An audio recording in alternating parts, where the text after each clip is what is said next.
Comment guérir la dépendance affective? La dépendance affective est un trouble de la personnalité qu'on acquiert au fil des épreuves, mais surtout, elle se met en place durant l'enfance à cause de 6 blessures de l'enfant intérieur et de 4 croyances limitantes d'ego. C'est systématiquement ces 2 choses-là qui rentrent en jeu et je vais vous expliquer comment dans cette vidéo.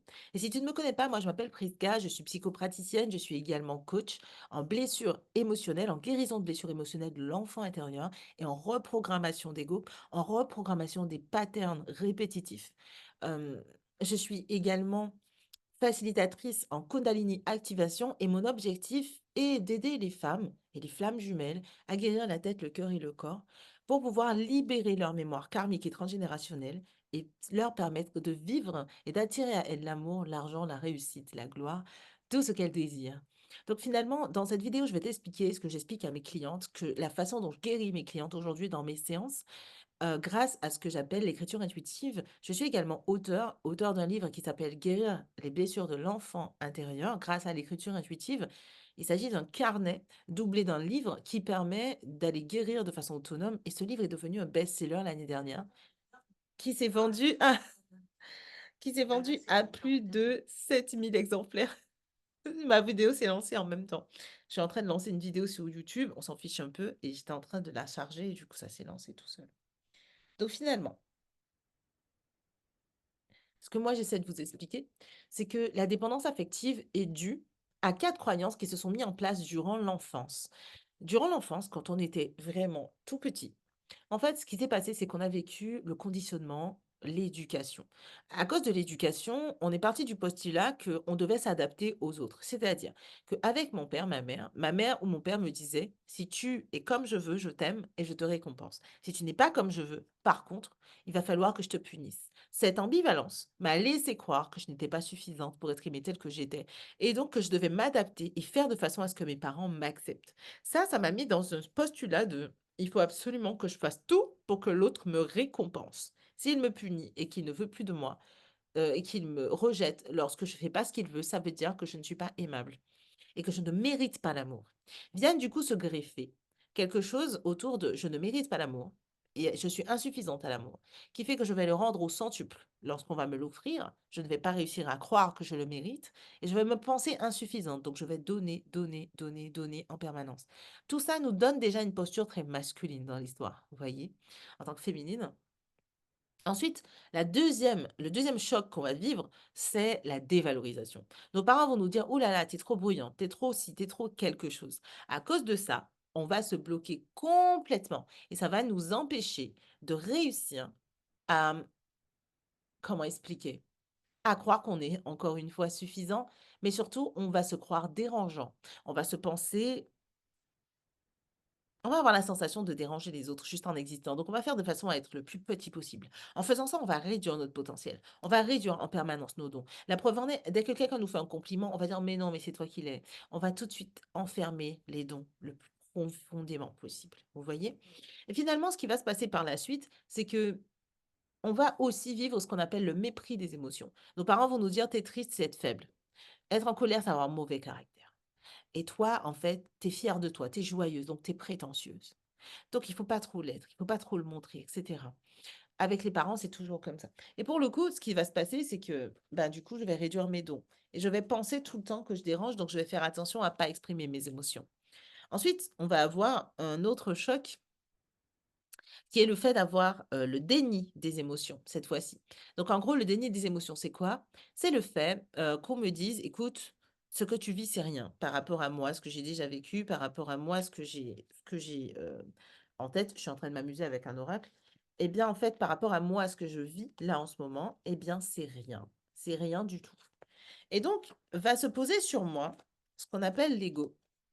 L'ego qui va me laisser croire que je suis pas suffisante pour être aimée, que je suis pas méritante pour être aimée, que je suis de trop et dérangeante, que mes émotions sont un problème et que ce que je vis, c'est rien. Mais pour autant, comme je n'arrive pas à arrêter d'exprimer mes émotions, je vais avoir la sensation de ne pas être comme il faut pour être aimée. Ces pensées-là, qui sont limitantes, vont venir cacher votre lumière parce qu'en grandissant, elles vont vous empêcher de vous lancer dans votre mission de vie, de croire en votre potentiel, de croire que vous pouvez être aimé par votre flamme jumelle ou par toute autre âme sœur. Vous avez avoir la sensation de ne rien valoir à cause de ce lierre d'ego qui s'est positionné sur votre lumière. Ça, c'est ma carte préférée. Elle représente carrément la méthode que j'ai canalisée lors de ma nuit noire de l'âme avec ma flamme jumelle, qui s'appelle la méthode lierre. C'est une méthode d'écriture intuitive avec laquelle on va retirer le lien de l'ego sur votre lumière pour vous permettre de briller pleinement. Donc finalement, ces 4 croyances et ces 4 premières blessures nous ont conditionnés à enfermer notre potentiel. Par la suite, ce qui va se passer va venir amplifier cette situation. C'est-à-dire que nos parents, cinquième blessure de l'enfant intérieur, vont vivre des chocs de la vie.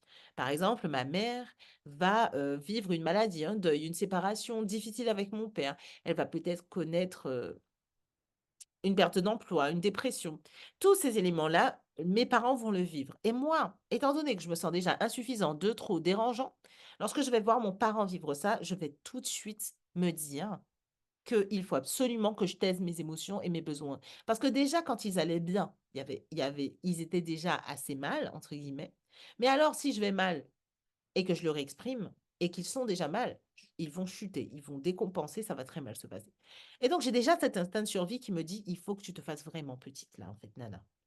Donc à partir de là, on va taire nos émotions, on va taire nos besoins de façon à ce que nos parents restent en sécurité. La deuxième chose que je vais faire, sans bien m'en rendre compte, c'est que je vais taire, moi, mes propres chocs.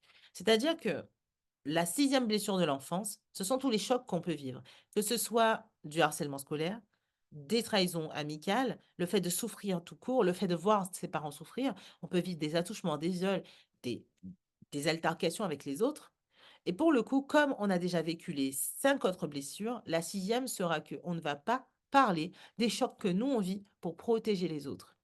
On va garder en nous tout ce bagage-là, toute notre enfance. Une fois adulte, on va avoir la sensation que dire notre ressenti et nos besoins va déranger l'autre, mais au-delà de le déranger, il s'agira d'une question de sécurité. Parce que l'enfant qu'on a été est resté enfermé à l'âge où sa vie dépendait du fait que ses parents aillent bien. Et quand le parent va mal et que nous, on refoule notre émotion, une fois adulte, quand notre amoureux est en face de nous, on aura peur qu'exprimer notre émotion lui fasse du mal. Et donc, on va refouler et sourire. C'est ce qu'on appelle le people pleaser. On va être en permanence trop gentil, trop donné parce qu'on se sent insuffisant et imméritant, comme je vous l'ai dit au début, rappelez-vous bien. Et tous ces mécanismes-là ne tiennent qu'à 4 croyances. La dépendance affective se base sur 4 croyances limitantes d'ego. Je suis insuffisante parce que l'éducation me l'a fait croire. Je suis imméritante parce que si je suis pas comme il faut, mes parents m'aiment pas. Je suis dérangeante parce que j'ai la sensation qu'avec mes émotions et mes besoins, je vais mettre mes parents en danger. Je ne peux pas parler de mes émotions parce que mes parents vont trop mal pour les accueillir. Et moi, du coup, j'apprends à faire quoi? J'apprends à ne pas les accueillir moi-même. Et donc, je me sens tout le temps dérangeante et de trop. Et donc, je pense que je ne suis pas comme il faut pour être aimée. Et alors, je me coupe de ma valeur. Je crois que je n'ai pas de valeur. Je crois que quand il m'arrive quelque chose de positif, j'ai une chance folle. Et d'ailleurs, j'ai tellement de chance que j'ai peur de perdre cette chose. Et donc, je me mets à m'y accrocher à mort de façon à éviter de le perdre. Je vais me mettre à être contrôlante. Je vais me mettre à manipuler. Je vais me mettre à être trop gentille pour que cette personne voie ma valeur. Je vais me mettre à donner beaucoup pour être validée et être sûre que cette personne va rester. Ici, on est clairement dans la dépendance affective. Et cette dépendance, elle prend racine à travers les 4 croyances et les 6 blessures dont je vous ai parlé. Ces 6 blessures, elles provoquent évidemment la blessure d'abandon, la blessure de trahison, qui nous rend contrôlants et dépendants. Et si je vous raconte les racines même de ce qui provoque la dépendance affective? Et pour guérir ça, eh bien, c'est très simple. On revient à l'enfant qu'on a été. On revient à la petite fille qu'on a été pour lui apporter l'amour, la validation, la compréhension, la compassion dont elle a manqué. On va lui laisser exprimer ses émotions avec nous sans la juger, sans la critiquer. Et pour ça, j'utilise l'écriture intuitive. On revient lui parler et on a son feedback. On va l'entendre en back-office. Elle va nous dire de quoi elle souffre et à quel souvenir ça se raccroche. On va observer comment l'ego nous fait agir tel qu'on ne veut pas et on va revenir à l'enfant pour lui donner l'amour dont elle a manqué, qui lui a fait provoquer cette réaction-là. Une fois qu'on a fait ça et qu'on a fait ces allers-retours, alors ça devient simple. L'enfant nous écoute. L'enfant est de notre côté. Alors on peut commencer à reprogrammer les mécanismes de défense répétitifs, de sécurité qu'on a mis en place durant l'enfance. On va faire ça point par point, étape par étape. Et ça se fait encore une fois avec l'écriture intuitive.